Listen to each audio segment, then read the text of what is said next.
पुराने महल की बात है जो एक छोटे से गांव में स्थित था।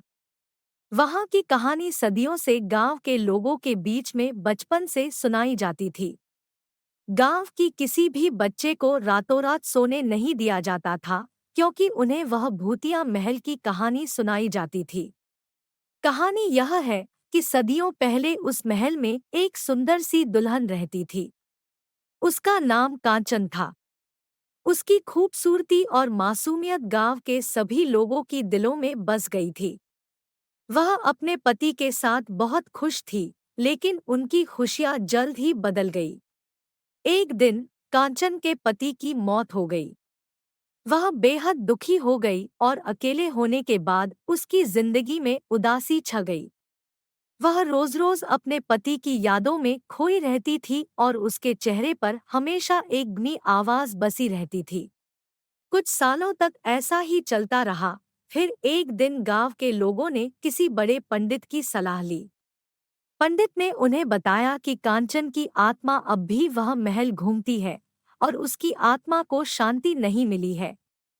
उसकी आत्मा ने अपने पति के साथ बिताए वक्त के बारे में बताया, जिससे उसके दुखी मन को थोड़ी राहत मिली।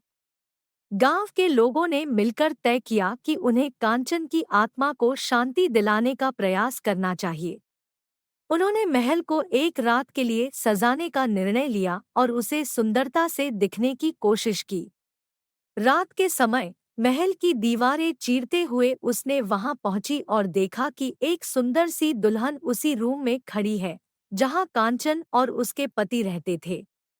दुल्हन की आंखें खुशी से चमक रही थी, लेकिन उसकी हंसी अजीब और डरावनी लग रही थी। कुछ ही पलों में वह दुल्हन धीरे धीरे उसकी तरफ आ रही थी। वह डर के मारे ठिठक गई और वह सोचने लगी कि क्या यह सब सपना है। लेकिन जैसे ही वह दुल्हन उसके पास पहुंची, वह उसके पास लुक कर बोली, कांचन, मैं तुम्हारी शांति के लिए आई हूँ। कांचन की होश उड़ गए और उसने दुल्हन से पूछा, तुम कौन हो और कैसे जानती हो कि मैं कांचन हूँ? दुल्हन ने हंसते हुए कहा, मैं तुम्हारी आत्मा हूँ, कांचन। मेरी मौत के बाद मेरी आत्मा इस महल में आकर फंस गई थी। तुम्हारे पति की मौत के बाद मैंने तुम्हारे दुख को देखकर तुझे शांति नहीं दी, क्योंकि मैं खुद अपने दुखों में डूबी रही थी।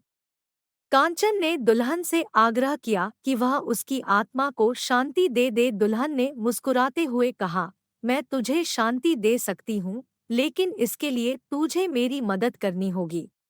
दुल्हन ने कांचन से एक विशेष काम करने की बात की और उसे महल की एक छिपी हुई जगह ले जाया। वहां उसने कांचन को एक पुरानी किताब दिखाई जिसमें एक पुरानी पूजा की विधि लिखी थी। दुल्हन ने कहा, तू इस पूजा को करेगी और मेरी आत्मा को शांति मिलेगी। कांचन ने पूजा का अभ्यास किया और उसे किया। पूजा के बाद अचानक तेज हवाओं की आवाज सुनाई दी और दुल्हन की आत्मा धीरे धीरे गायब हो गई। उसके बाद से महल में कोई भूतिया आवाज नहीं सुनाई दी और उसे शांति मिल गई। कांचन ने भी अपने दुखों को पार कर लिया और वह गांव में फिर से खुशी से जीने लगी। गांव के लोगों को यह बात समझ में आई कि भूतिया महल अब भी भूतिया नहीं रहा और कांचन की आत्मा को शांति मिल गई है। इसके बाद से गांव की रातें फिर से शांति और खुशियों से भर गई।